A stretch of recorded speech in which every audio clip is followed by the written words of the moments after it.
So here is my GE water softener. It is a smart water. It's plumbed in. The water isn't as soft as it used to be. I've already cleared out the Venturi system. I'm going to remove the lid and remove the top parts of it as well, so that I can get better access to the head. And that just comes off like so.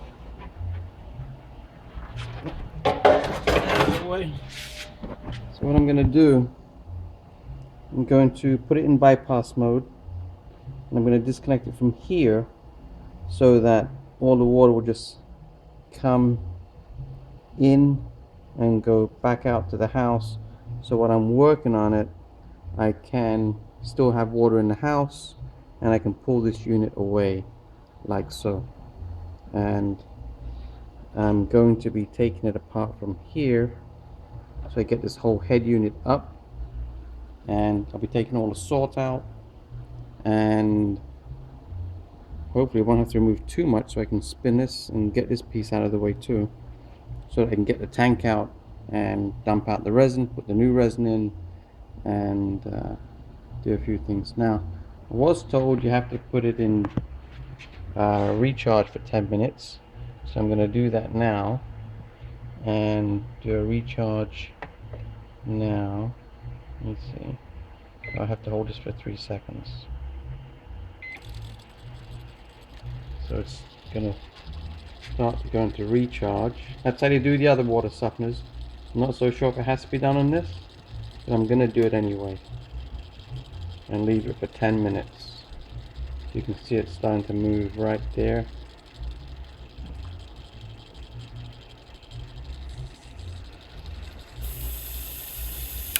Actually hear it. Okay, so I'll come back in 10 minutes and unplug it, then I'll start dismantling.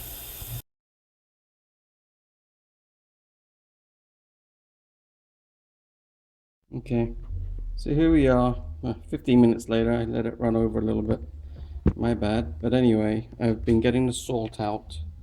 You can see I'm down to level 2, and this is a good time to check that you don't have a salt bridge. And you can see that I've actually got water in there. I'll try to get in. If you can see it right there, right in the middle. So there's no salt bridge, which was good because I was concerned about that. So now I've got it in bypass, and I've got it unplugged from the wall. I'm going to start taking it apart. Now, because I'm going to take the tank out and wash it, I want to make sure I put the tank back in the exact same spot, just in case this has to line up a certain way, the head. So what I've done, I put a blue mark here, a blue mark here, and a blue mark right here. And I just use a straight edge and marked all 3 spots so that I can line it right back up the way it needs to be. Now, even though I have in bypass, I've also shut off the water to the house before I start to disconnect the 2 fittings here, this one here and this one here, because I'm going to pull the unit away.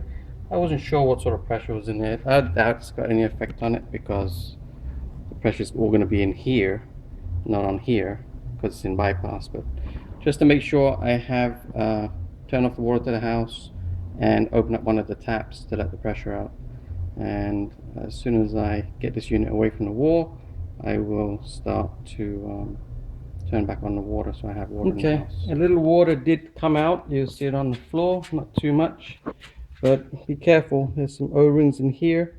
One did fall off. I found it on the floor. Just put those back on.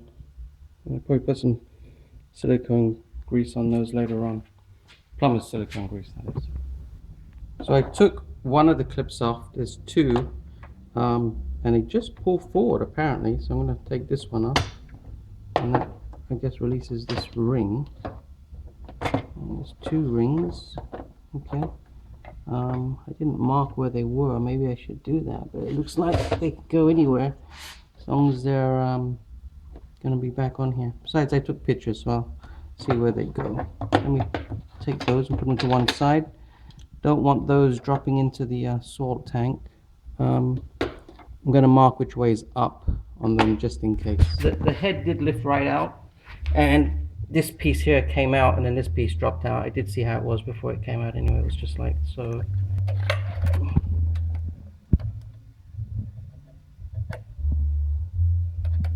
Actually, it may have been on the other side, because there's a stopper right there for it. So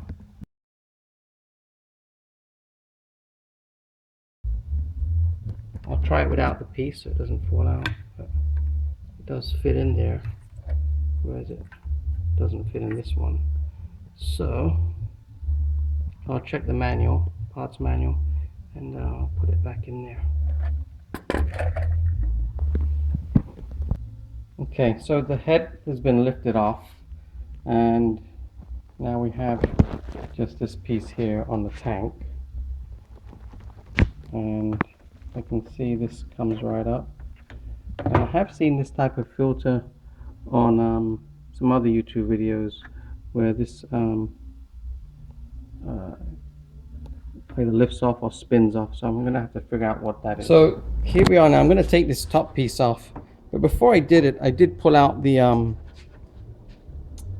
suction tube, and I took off the ceramic weight because I don't want to get it damaged.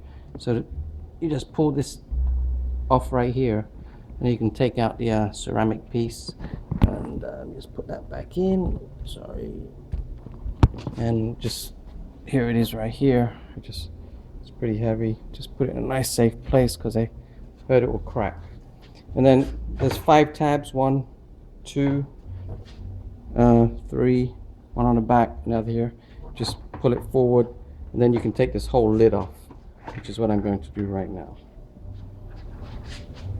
So I put the tube back into the middle, and I put my clear hose in there, and I'm siphoning off the water now, which is better because now you've got a filter. And you're not going to suck out any of the beads because you're going to throw the water down the drain. Okay, I've siphoned off all the water. Now, this tube is really difficult to remove, and I don't want to damage the filter at the bottom. So what I'm going to have to do is lift it out and get it on its side, and with a garden hose, put water in it to help remove the resin.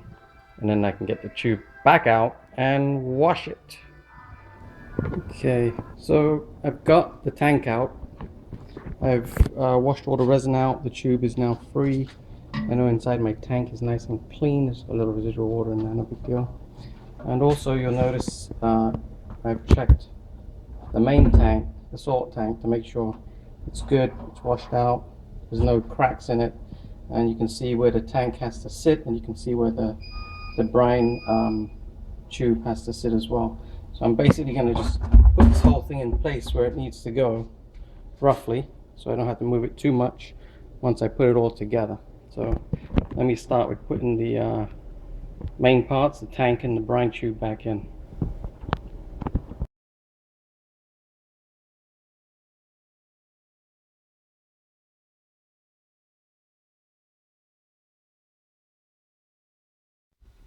Okay, I've filled it up with the resin.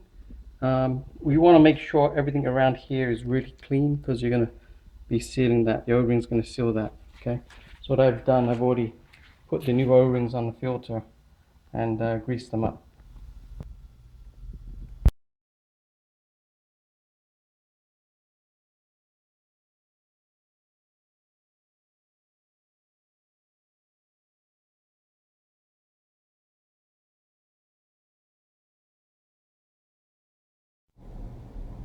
Okay, I got the whole thing back together. Just to recap, these tabs did just come right off to lift the head unit right up, and then the filter just lifted right out. Very easy. Now putting it back together, just make sure everything's real clean. It's a reverse order of just, once you put the resin in. I was very fortunate I had that funnel, and I didn't need to put gravel or anything in there. My only problem was this piece here. Okay, it goes into the outlet like that, and it was pretty worn. When I started looking at it, it was really worn from, I guess, 13 years of use. and it actually broke. So I've ordered one. When I looked in the parts manual and looked at this piece, it's actually supposed to be a turbine, and I was kind of curious that there's no fins on this one. I guess they've just worn off over the years. So, I guess the fact that it broke is a blessing in disguise, because I've ordered the whole turbine support, which is this piece and this, and 2 new O-rings for 40 bucks. So either way, between the resin and the O-ring kit for the head, because I did get new O-rings there, and this turbine, I'm up to about $160. So overall I did save 350 bucks over getting a new one, and I think I should be good to go. Everything's in great shape. So that's it. Hope you guys try it yourself if you need to, and good luck. I should be back up and running as soon as I get these in a couple of days. In the meantime, I'll just use it in bypass mode. So that's good.